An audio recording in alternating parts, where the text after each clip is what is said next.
Hi, everybody. This is Jimmy, and you're reading with Jimmy. Today, we're going to read Guy de Maupassant's short story, The Two Friends. This is translated by Roger Collette. The Two Friends. Paris was under siege, starving and at her last gasp. The sparrows were disappearing from the roofs, and the city's sewers were being depopulated. People were eating anything they could find.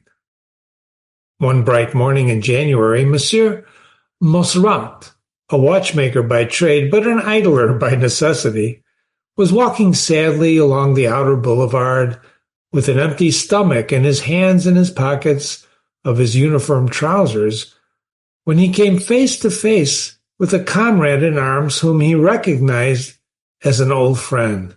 It was Monsieur Savage, a riverside acquaintance. Every Sunday before the war, Mosserat used to leave home at dawn with his bamboo rod in his hand and a tin box on his back, and he took the Argentine train, got out at Colmes, and walked to the Marinette Island, and as soon as he reached this place of his dreams, he started fishing, and he went on fishing until nightfall. There, every Sunday, he used to meet another fanatical angler, a stout, jolly little man called Monsieur Savage, a haberdasher by the Rue de Notre-Dame-de-Lorette.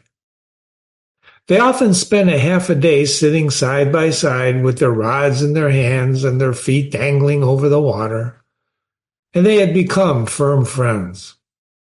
Some days, they never said a word, and sometimes they chatted, but they understood each other perfectly without any need for words, having similar tastes and identical feelings. On spring mornings, about 10 o'clock, when a faint mist was rising from the smooth surface of the river and drifting along with the current, and the two enthusiastic anglers could feel the pleasant warmth of the spring sun on their backs, Mosserat would say to his neighbor, "This is the life, huh?" And Monsieur Savage would reply, "This is the life, all right." And that was all that was necessary for them to understand and respect one another. In the autumn, towards the end of the day, when the setting sun reddened the sky and stained the river crimson, when the horizon was ablaze and the water reflected the shapes of scarlet clouds, and when the trees between the two friends, already russet-colored and shivering with the foretaste of winter, turned fiery red and gold, Monsieur Savage would look at Mosserat with a smile and say, "What a picture!" And Mosserat, struck by the beauty of the scene, but keeping his eyes fixed on his float, would reply, "It's better than the boulevard, isn't it?" They had no sooner recognized each other than they shook hands warmly, struck by the changed circumstances in which they had met. Monsieur Savage heaved a sigh and murmured, "What a mess we're in." Mosserat answered gloomily, "And what weather we're having. This is the first fine day we've had this year." The sky was indeed a bright, unclouded blue. They walked together, side by side, sad, thoughtful. "You remember our fishing?" Mosserat went on. "Those were the days." "I wonder when we'll go fishing again," said Monsieur Savage. They went into a little cafe, had an absinthe together, and then they resumed their stroll along the pavement. Suddenly, Mosserat stopped short. "What about another?" "I won't say no," replied Monsieur Savage, and they went into another cafe. And when they came out, they were rather fuddled, as people are when they've been drinking spirits on an empty stomach. And it was a mild day, and a gentle breeze fanned their faces. The warm air made Monsieur Savage, already intoxicated by the absinthe, quite tipsy. He stopped and said, "Let's go." "Where?" "Fishing, of course." "But where?" "Well, our usual island. The French outposts aren't far from Colmes, and I know Colonel Dumoulin. and they'll let us through without any trouble." Quivering with excitement, Montserrat replied, "Right, I'm with you." And they separated to go get their fishing tackle. An hour later, they were walking side by side along the main road, and eventually they reached the villa which the colonel was using as his headquarters. He smiled at their whimsical request, and he gave his consent, and they set off again, armed with a pass. Before long, they had crossed the line of outposts, and they passed through the deserted village of Combs, and they found themselves on the edge of the little vineyards which sloped down to the Seine.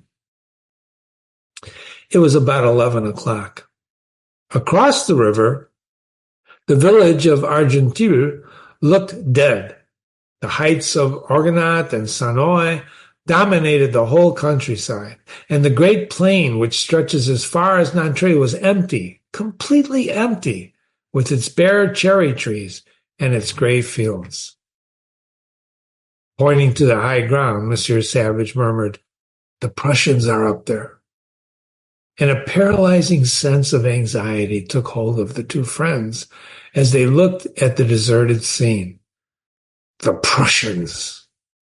They had never seen any of them, but for months they had been aware of their presence around Paris, bringing ruin on France, looting, murdering, starving, invisible and irresistible, and a sort of superstitious terror was added to the hatred that they felt for that unknown, victorious people. "Suppose we meet some of them," stammered Montserrat. What would we do?" With the mocking Parisian humor which had survived in spite of everything, Monsieur Savage replied, "We'd offer them some fish to fry." But they hesitated about venturing into the open country, intimidated by the silence all around them. And at last, Monsieur Savage made up his mind. "Come on, let's go," he said. "But keep your eyes skinned." And they went down into the vineyard, bent double or crawling along, their ears cocked and their eyes darting about nervously. They still had a strip of open ground to cross to reach the river bank, so they broke into a run, and as soon as they got to the bank, they crouched down among the dry rushes. Montserrat put his ear to the ground to listen for the sound of footsteps in their vicinity. He heard nothing. They were alone. Absolutely alone. Feeling reassured, they started to fish. And in front of them, Mernot Island, now deserted, hid them from the opposite bank. The little restaurant was closed, and it looked as if it had been abandoned for years. Monsieur Savage caught the first gudgeon, Montserrat the second, and after that they kept lifting their rods every other moment, and the little silver creatures wriggling at the end of the lines. It was a miraculous draught of fishes. They carefully slipped the fish into a fine meshed net bag, dangling in the water at their feet, and a feeling of joy took hold of them, that delicious joy one feels at rediscovering a pleasure after being deprived of it for months. The kindly sun warmed their backs, and they heard nothing, and they thought of nothing.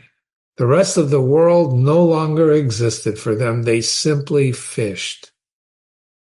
But suddenly, a dull roar, which seemed to come from under the ground, made the earth tremble.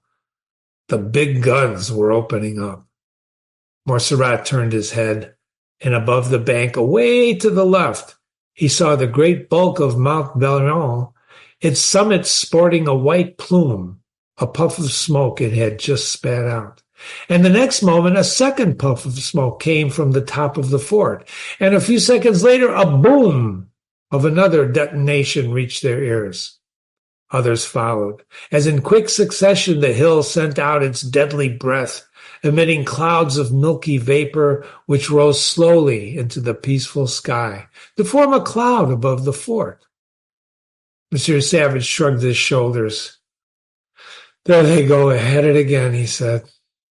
Montserrat, who was anxiously watching the feather on his float bobbing up and down, was suddenly filled with a peace-loving man's anger at these madmen who insisted on fighting one another. So he growled, They must be fools killing each other like that. They're worse than wild beasts, said Monsieur Savage. And Montserrat, who had just hooked a bleak, declared, and to think that it'll all be like that as long as we have governments. Monsieur Savage corrected him. The Republic would never have declared war. With kings, Montserrat broke in, you have war abroad, and with republics, you have war at home. So that started a friendly argument discussing the great political problems with the sweet reasonableness of peaceful men of limited intelligence and agreeing on one point, that men would never be free. And all the time, Mount Valron went on thundering, destroying French houses with its shells, pulverizing human lives, crushing bodies, putting an end to countless dreams, countless expectations, countless hopes of happiness, and inflicting wounds that would never heal on the hearts of girls, wives, and mothers in other lands. Such is life, said Monsieur Savage. Or rather, such is death, retorted Montserrat with a laugh. And then they gave a start of terror as they became aware that somebody was moving behind them. Looking around, they saw 4 armed men standing right behind them, 4 big, bearded men dressed like liveried servants with flat caps on their heads, covering them with rifles. The 2 rods dropped from their hands and floated away down the river. In a matter of seconds, they were seized, bound, and marched off, thrown into a boat, and ferried across to the island. Behind the house that they had thought to be deserted, they saw a score of German soldiers. A hairy giant of a man sitting astride a chair and smoking a large porcelain pipe asked them in excellent French, "Well, gentlemen, have you had a good day's fishing?"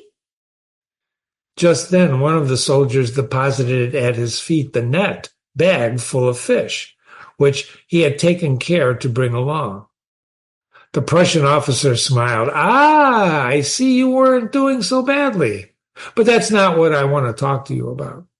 Listen to me and don't get alarmed. As far as I'm concerned, you are a couple of spies sent to keep an eye on me. I capture you and I shoot you. You pretend to be fishing to conceal your real intentions. You have fallen into my hands. So much the worse for you. War is war. But as you came out here through your own lines, I presume you have a password in order to get back. Give me that password and I'll spare your lives." The 2 friends were standing side by side, ashen-faced. Their hands were trembling slightly, but they said nothing. The officer went on. "Nobody will be any the wiser. You'll go back as if nothing had happened, and the secret will go with you. And if you refuse, you die. You die on the spot. So choose." They remained motionless, and they made no reply. The Prussian pointed to the water and calmly continued, 5 minutes from now, you will be at the bottom of that river. 5 minutes. You've got relatives waiting for you, I presume? Mont Valérien was still firing. The 2 anglers stood there, silent.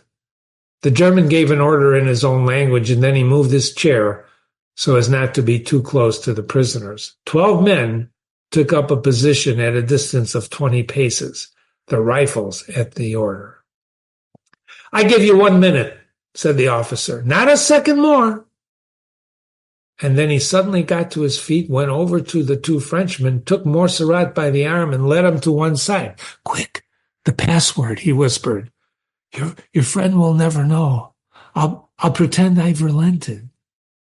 Montserrat made no reply. The Prussian then took Monsieur Savage aside and made the same suggestion to him.